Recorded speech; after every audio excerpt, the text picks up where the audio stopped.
Hello everybody, I'm Fakhri. I just started my PhD in Glasgow, but today I'd like to share with you what I did during my Masters at Durham.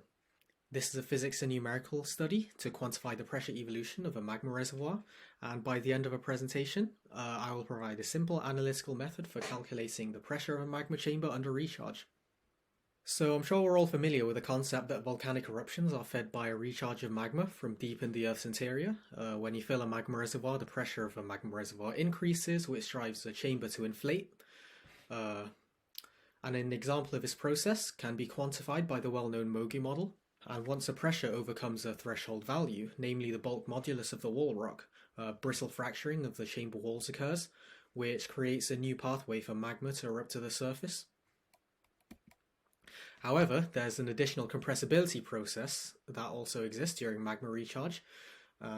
This is due to the growing evidence that shallow long-lived magma reservoirs contain an exhaled gas phase in the form of bubbles suspended in melt. So during magma recharge, a compression of the gas phase would also occur simultaneously with the expansion of the wall rock. And this compressibility factor, as well as volatile gas resorption, would mitigate the pressure evolution of a reservoir under recharge. The compressibility property is what I'll be focusing on today. So I created a simple model to output the pressure of a bubbly magma reservoir under a known magma recharge rate Q.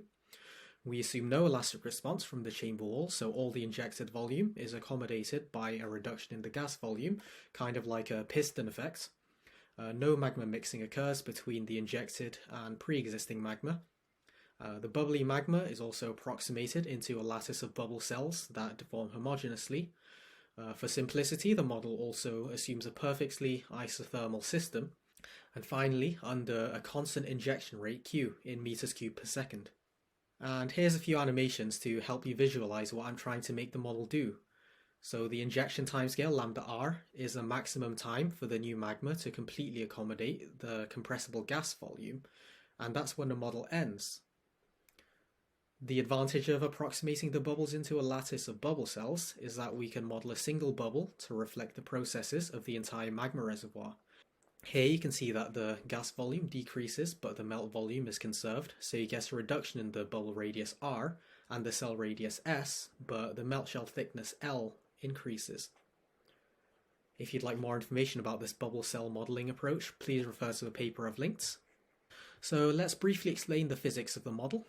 Firstly, I use a modified version of the hydrodynamic equation, and basically I used it to describe the magma pressure as the sum of the gas pressure, the surface tension pressure, and viscous resistance from the melt.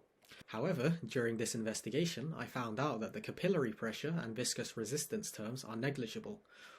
Therefore, Pg gas pressure is a reasonable reflection of the pressure of a magma reservoir. And another important physical property is the pressure-dependent solubility. When you pressurize the bubble, solubility increases, which drives gas resorption and vice versa for decompression. Molar flux between the gas and melt phases can be calculated by the difference between solubilities. Here I introduce two analytical end-member solutions, which describe the maximum and minimum pressure evolution of a bubbly magma. We can simply use an ideal gas law to calculate the pressure of the bubble, as the only input variable is the change in volume, or delta Vg. The first end-member solution assumes no volatile flux between the melt and the gas phases, so the number of moles in the gas remains constant, and this represents a maximum pressure evolution of the bubble. Secondly is an equilibrium regime, where the volatile resorption occurs at equilibrium with the solubility pressure, or in other words, resorption happens as fast as it needs to. This is an implicit function, as the moles of gas is dependent on the solubility, which is a function of gas pressure. This solution describes the minimum pressure evolution of the system. And these end-member solutions will be compared to a full numerical solution, which accounts for mixed behavior using natural parameters. Diffusion of H2O across the melt is a key process added to the full solution. Here shows what happens when you apply sudden pressure onto a bubble as a simple solution.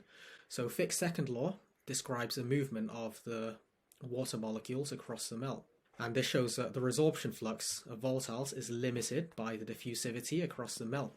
Once a pressure is applied, the solubility at the bubble melt interface increases, so volatiles are diffused through the melt from the bubble melt interface. The higher the diffusivity, the faster the volatiles can be stored through the melt. And this figure basically shows that resorption is a gradual process limited by diffusion. The estimated timescale of volatiles to diffuse from the bubble melt interface at the far edge of the melt shell is given by the diffusive timescale lambda d. Note that the melt shell thickens as the bubble shrinks, so lambda d increases over time. And finally, the volatile flux between the gas and melt phase is calculated as the area between the initial concentration profile here and the concentration profile at time. This is put into the ideal gas law to calculate pressure. Now that we have two timescales that reflects advection and diffusion, I introduce a Peclet number which can describe the ratio between the injected timescale and diffusive timescale. A Peclet number can describe the pressure evolution regime of a compressing magma. And to put it simply, when diffusion is faster than compression, resorption happens efficiently, so you get into the equilibrium regime, or the minimum pressure evolution. And on the other extreme, where diffusion is much slower than compression, resorption cannot keep up with the magma compression, so more moles of gas are trapped in the bubble, pushing the bubble towards a no diffusion regime, or pushing the pressure higher to the highest pressure profile. You also get a transitional regime where the two timescales are similar. And here shows what the pressure evolution looks like between the two regimes, where the equilibrium regime is in the bottom dashed line. And as you can see, as you increase the magma injection rate, the pressure profiles lift up towards a no diffusion regime as the compression occurs faster than volatiles can be resorbed.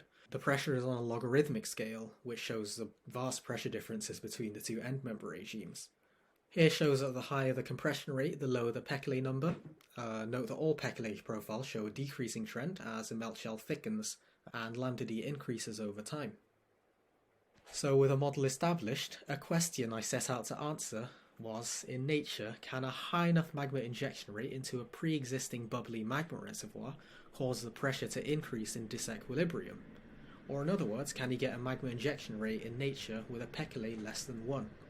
And I tested this using what I think are reasonable estimates for a magma reservoir parameters, using values taken from existing literature. I vary Q in this model and compare it to a geological constraint of Q equals 100 meters cubed per second as the upper limit for magma chamber recharge rate found in literature. So short answer is no, but I'll show you how my negative results have been useful. Here's the same figure from a few slides ago when I introduced the Peclet number, but now with Q revealed. So it turns out the lowest injection rate represented in these plots is a geological constraint of 100 meters cubed per second, and as you can see, it's well within the equilibrium regime as it almost perfectly follows the dashed line in the bottom. And you require a magma injection rate of about 10 to the 6 meters cubed per second to cause a slight disequilibrium, as you can see on the linear plot. And when you assign a Peclet number to the results, you can see that the maximum geological constraint of 100 meters cubed per second is well within the equilibrium regime. Any lower values for injection rate would also be in the equilibrium regime as well. In order to get to a Peclet number of even close to 1, you need an extremely high injection rate, which is highly unlikely in nature. Alternatively, you could force a system into equilibrium, for example, by seismic excitation of the bubbles, but the pressure differences there are very low. And in terms of the dissolved H2O concentration profiles at each time, the profiles are perfectly uniform at all times, showing that the diffusion and resorption occur fast enough to be at equilibrium.